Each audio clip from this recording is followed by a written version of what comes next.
What's up, guys? Welcome back to my channel once again. I'm about to show y'all how I take my synthetic wigs from super fake looking to nice and natural now. This the way that we rock. I'm from the bottom, so I aim for the top. And you crazy in the mind if you think I'ma stop. And I'm young, black, and living, still dreaming a lot. So first we're starting off with Friday Night Hairs GLS 116. I'll link that down below for you guys.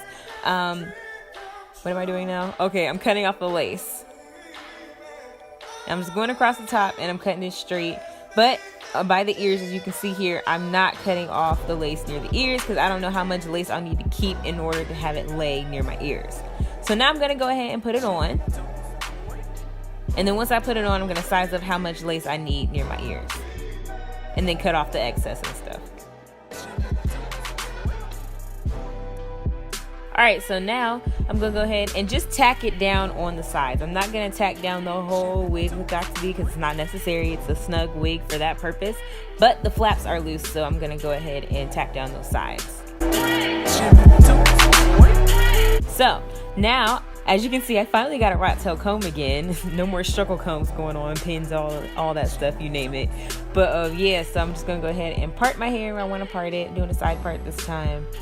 And then I'm going to go through with my concealer. It doesn't matter what type of concealer you use. This is Jane Iredale. I used Maybelline before. It doesn't matter as long as it matches your scalp. And I recommend that you use a powder instead of a liquid, but you can use a liquid too. As long as it matches your scalp, pretty much.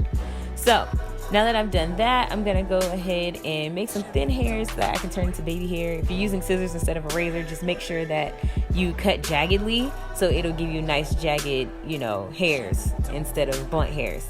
And then I just go through with my little baby hair brush, edge brush, and I just make baby hair throughout my edges. Fake edges.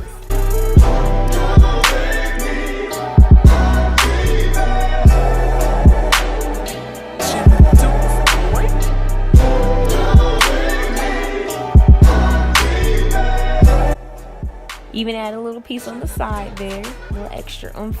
I don't usually do that. I don't usually make it so I can tuck it behind my ear all the time.